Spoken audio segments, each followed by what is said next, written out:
प्रेमचंद जी का अगला उपन्यास है कर्मभूमि। यह 1932 में आता है। प्रमुख पात्र डॉक्टर शांति कुमार, सुखंदा और नैना। इसका जो विषय है आर्थिक मंदी और महात्मा गांधी के नेतृत्व में चलने वाले स्वाधीनता आंदोलन का अंकन, इसमें देश की जनता की हिस्सेदारी भी अंकन की गई है। यह है कर्मभूमि, जिसमें आर्थिक मंदी और महात्मा गांधी के नेतृत्व में चलाए जाने वाले आंदोलन यानी स्वाधीनता संग्राम का अंकन किया गया है। गोदान, यह 1936 में लिखा गया प्रेमचंद्र जी द्वारा उपन्यास है। प्रमुख पात्र है हौरी, मैं तो गोबर, धनिया, झूनिया, ये झूनिया बोला की पुत्री है। माता दीन, दाता दीन, ये दो ब्राह्मण पात्र हैं जो शिलिया से प्रेम करते। नगरीय जीवन, राय साहब, तंखा, गोविंदी, हर पात्र के दो चेहरे। प्रोफेसर मेहता मालती को तितली कहा गया है। सरोज, हर पात्र के दो चेहरे। विषय कृष्ण जीवन की त्रासदी का महाकाव्य माना है गोपाल राय।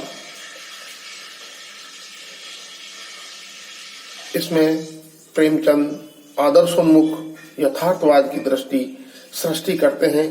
केंद्र अवध का बेलारी और शिमरी गांव। मंगलसूत्र, ये अपूर्ण उपन्यास है। इसकी शुरुआत कथा भूमि से ऐसा लगता है कि इसमें प्रेमचंद का गांधीवाद एवं आदर्शवाद से मोह भंग हुआ है। साथ ही वे अब पूर्ण यथार्थवादी रूप में प्रस्तुत होने के लिए तैयार है। इस उपन्यास, यह मंगलसूत्र है, यह अधूरा उपन्यास था, मगर इसमें ऐसा लगता है जैसे प्रेमचंद जी आदर्शवाद के मोह से छुटकारा पाकर यथार्थवादी रूप में अपने आप को प्रस्तुत किया है। और इस प्रकार जयशंकर प्रसाद के उपन्यास हमने देखे।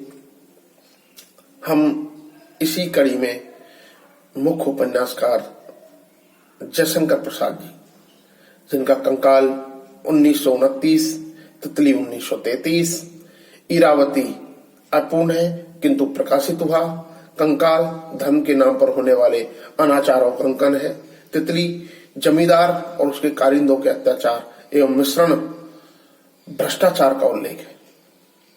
इरावती शुंग काल से संबंधित है। इसमें पुत्र मित्र शुंग के पुत्र अग्निमित्र तथा इरावती के प्रेम का चित्रण है।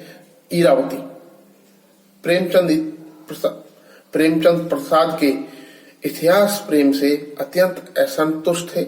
उन्होंने अत्यधिक ऐतिहासिकता के कारण प्रसाद के नाटकों को गड्ढे मुर्दे उखाड़ने की प्रवृत्ति कहा।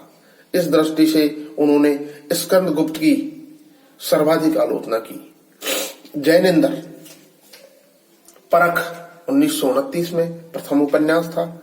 सुनीता 1935, त्यागपत्र 1937, कल्याणी 1939, सुखदा 1952, विवृत 1953, जयवर्धन 1956, मुक्तिबोध 1956, त्यागपत्र ये जैनेन्द्र की मनोवैज्ञानिक उपन्यासकार की श्रेणी में लाकर खड़ा करता है। त्यागपत्र जैनेन्द्र जी को। जयवर्धन में उन्होंने अमेरिकी कल्पित पत्रकार बिल्बर सोल्डन की प्रस्तुति एवं डायरी को मुख्य विषय बनाया है। और इसी कड़ी में इला चंद्र जोशी, मृणमयी 1929, पर्दे की रानी 1942, सन्यासी 1940, मुक्ति के पंथ 1948, जहाज का पंछी 1954, सन्यासी इन्हें मनोवैज्ञानिक उपन्यासकार की श्रेणी में अंकित करवाता है। अज्ञेय शेखर एक जीवनी 1940 और 1941, मुख्य पात्र शेखर, शारदा, शशि, शांति और सरस्वती। अज्ञेय का उपन्यासकार शेखर एक जीवनी 1940-41 में लिखा जाता है। नदी के द्वीप 1951 उपन्यास भी है और कविता भी।